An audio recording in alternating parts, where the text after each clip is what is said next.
নমস্কার,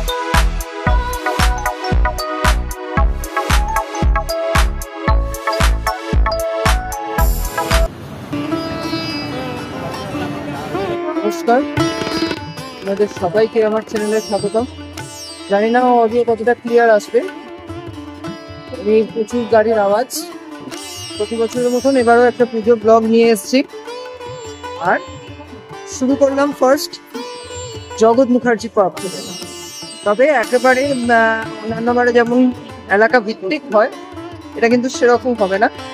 কিছুটা বিশেষ কিছু প্যান্ডেল যেগুলো আমার পছন্দ, অন্তত সেরকম কিছু আমি কভার করবো। আশা করি আপনাদের সেগুলো ভালো লাগবে, সঙ্গে থাকবে। জগৎ মুখার্জি পার্কের এবারে যেটা থিম, সেটা হচ্ছে এআই, অর্থাৎ আর্টিফিশিয়াল ইন্টেলিজেন্স। বর্তমানে যার অত্যন্ত ডিমান্ড এবং তার ব্যবহার ক্রমশ বেড়ে চলেছে, এবং এখানে সেটাই দেখানো হয়েছে। আর্টিফিশিয়াল ইন্টেলিজেন্স সেটা লেসি না ক্লাস, সেটাই কিন্তু এখানে তুলে ধরা হয়েছে।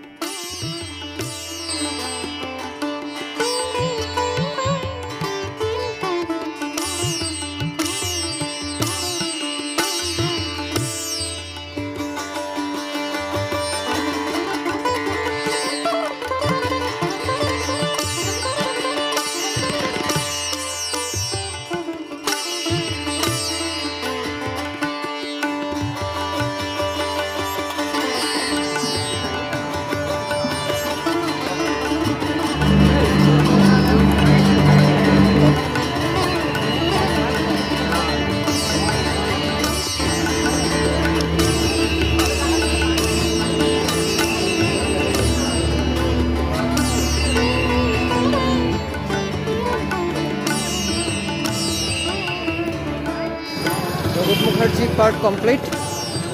এবারে এখান থেকে চলে যাব সোজা কুমারটুলি। চলে এসেছি কুমারটুলি পার্কের ঠিক সামনে। আর এখানে এসে দেখছি সপ্তমী আজকের, এবং ভোগ দেওয়া হচ্ছে। সেটা সকল মানুষের জন্য লাইনে দাঁড়িয়ে ভোগ কালেক্ট করতে পারবেন। ওখানে দেয়া হচ্ছে এই যে, আর আমি এই যে নিয়ে নিয়েছি ভোগ।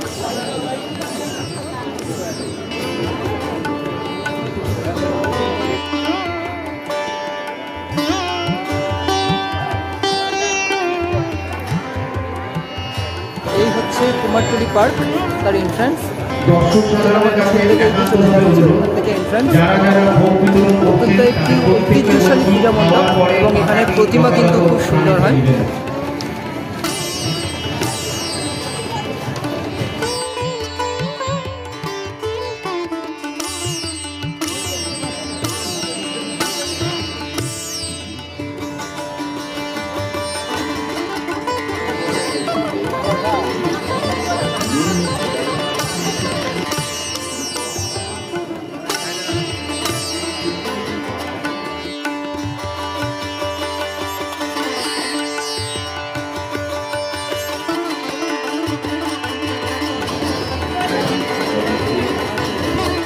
এগুলো সব কিন্তু তাল পাতা এবং নারকেল পাতা ব্যবহার হতো। কুমারটুলি পার্ক কিন্তু বেশ বড় জায়গার উপরে, যার ফলে এখানে মেলাও আছে, বা ওখানে আমি নাগরদোলাও দেখতে পাচ্ছি।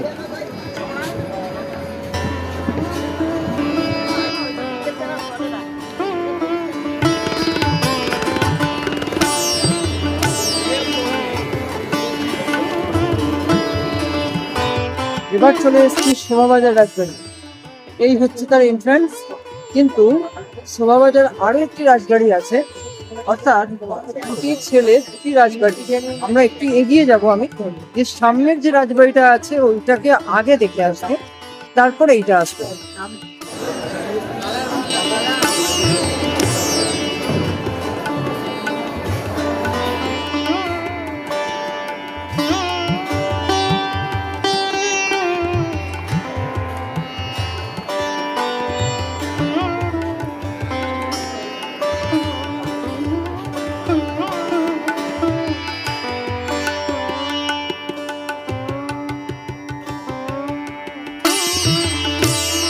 এটা হচ্ছে সেই শোভাবাজার রাজবাড়ি। এটা একটি ছেলের বাড়ি। এরপরে দেখাবো আরো একটি ছেলের বাড়ি, অর্থাৎ যিনি রাজা ছিলেন তিনি দুটো ছেলেকে দুটো বাড়ি করে দিয়েছিলেন, তার মধ্যে এটি একটি। আর এরপরে আরো একটি আছে, সেটাও আপনাদের দেখাবো। এখানে রাজবাড়িতে কিন্তু ভোগের ব্যবস্থা আছে, আপনি চাইলে কুপন কেটে সেই ভোগ সংগ্রহ করতে পারেন। এবং এখানে যেহেতু মাকে মিঠাই দেওয়া হয়, সেই জন্য কিন্তু এখানে মিঠাই ভোগ, তো আমি সেই মিঠাই ভোগ কালেক্ট করেছি। এই হচ্ছে তার প্যাকেট, জানি না কি আছে, মিষ্টি আছে। দেখুন বাক্সটা আপনাদের একবার দেখিয়ে দিই।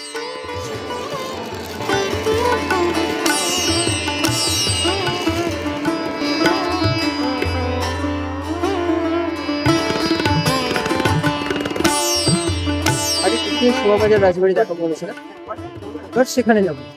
সামনেই তার এন্ট্রান্স। বেশিরভাগ মানুষ এই সামনের রাজবাড়িটাতেই আসেন, কিন্তু এরপরে আরও একটি রাজবাড়ি আছে। অবশ্য আপনারা যদি আসেন অবশ্যই কিন্তু যাবেন।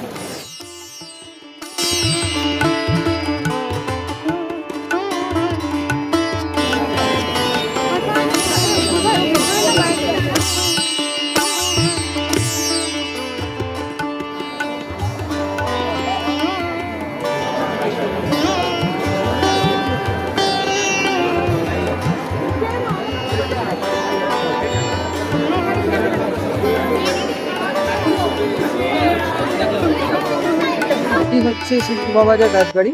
এখানে ভিড় কিন্তু অত্যন্ত বেশি, এবং যে কোনো বড় পূজার সময় ভিড় কিন্তু এখানে। ওই রাজবাড়ি যেটা দেখালাম সেটা কিন্তু অতটা ভিড় হয় না, অনেক মানুষ যান, কিন্তু এই রাজবাড়িটা কিন্তু ভিড় অনেক বেশি।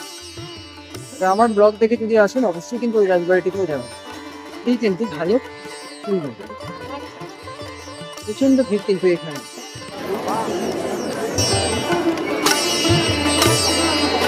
ভিড়ের সামনে যে মুশকিল দেখি হয়েছে, তোমরা পারা যাচ্ছে না।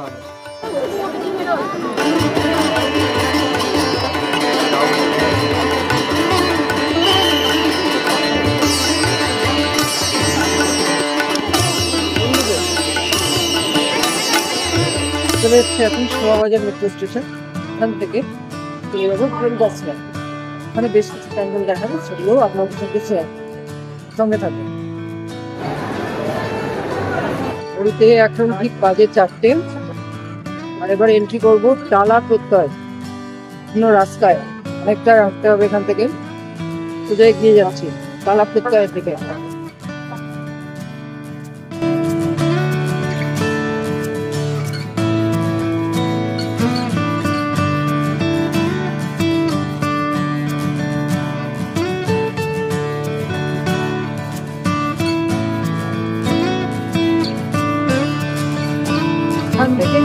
যথেষ্ট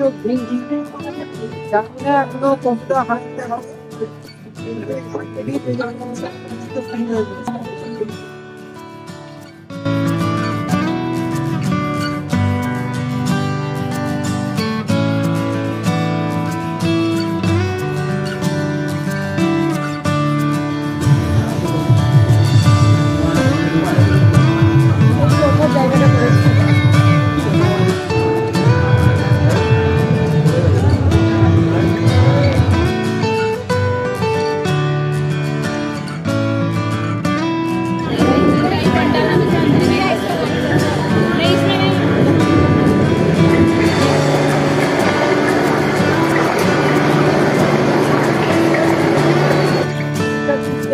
গোল হয়ে বলতে গেলে একরকম প্রায় 360 ভিউ কিন্তু এখানে দেওয়া হচ্ছে।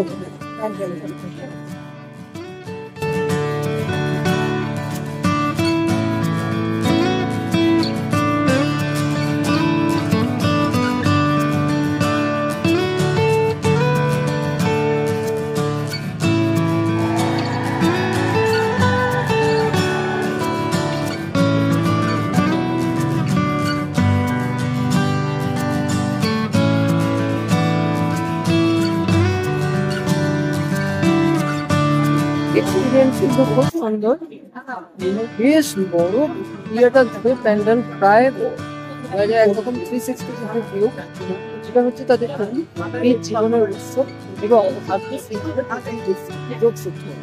সেটাই কিন্তু এনারা এবং সারাউন্ডিংটা জুড়ে কিন্তু বেশ সুন্দর।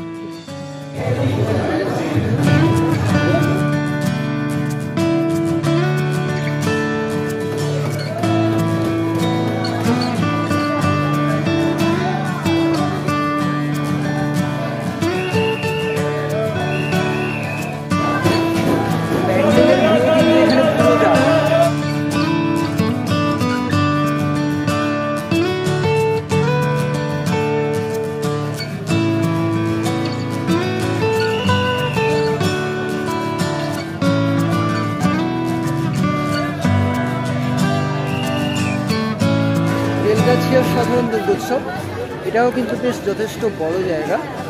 এখানে মেলাও বসেছে, যেমন আপনারা কুমোরটুলি পার্কে দেখেছিলেন সেই রকম।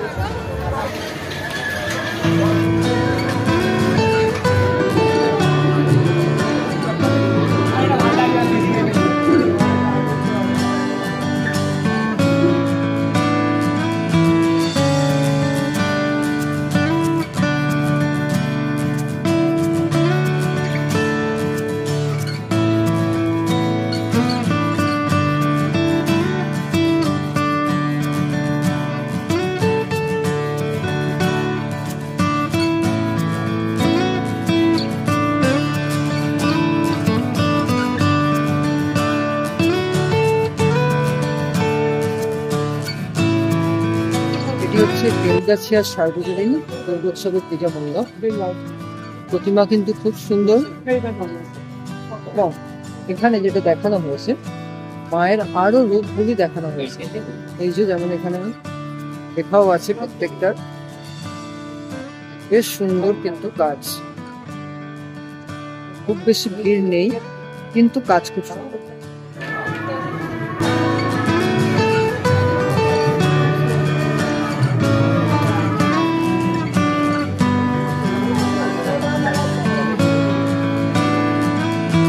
পুজো মণ্ডপের মতন এখানে অতটা ভিড় নেই, কিন্তু যে কাজটি তারা পুজো মণ্ডপে ফুটিয়ে তুলেছেন সেটি কিন্তু খুব সুন্দর, সত্যি প্রশংসনীয়।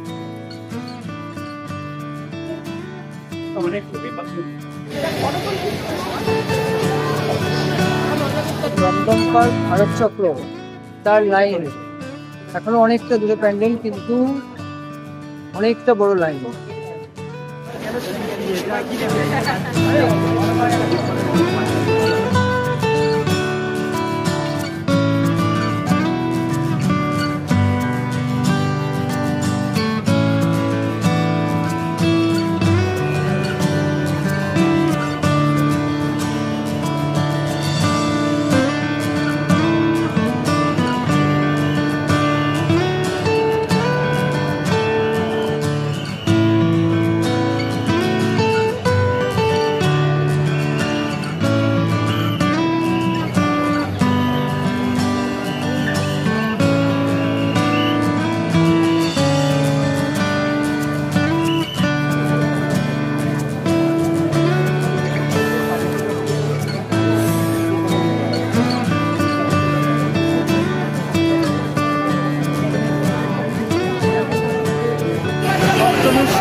শুধু সন্ধ্যাবেলা বলবো না, একেবারে জমজমাট সন্ধ্যাবেলা।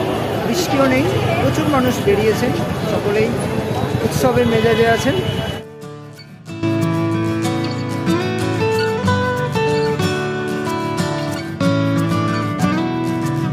লোকেশন দেখে এবার বুঝতেই পেরে গিয়েছেন, এবার চলে এসছে সেই ভূমিতে, অর্থাৎ সেই ভূমি স্পোর্টিং ক্লাবে, আর সেই পিছনে ক্লক টাওয়ার।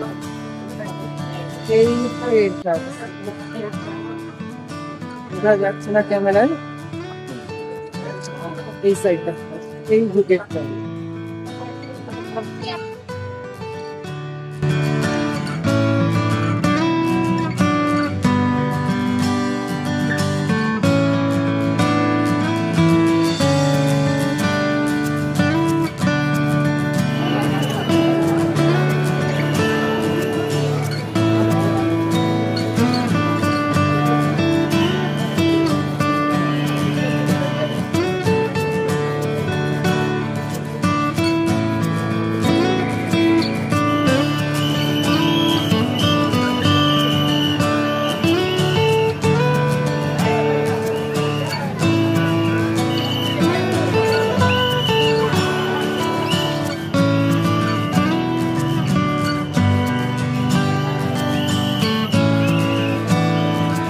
শুরুতে 6:30 লাইন দিয়েছিলাম, 6:30 না, 6:35, 6:35 লাইন দিয়েছি। এখন 7:05, ঠিক আধ ঘন্টায় কমপ্লিট করতে।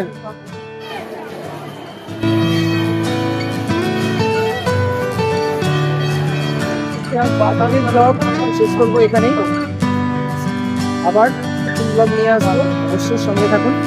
আর এরপরে নতুন ব্লগ আসবে কাশ্মীর সিরিজ।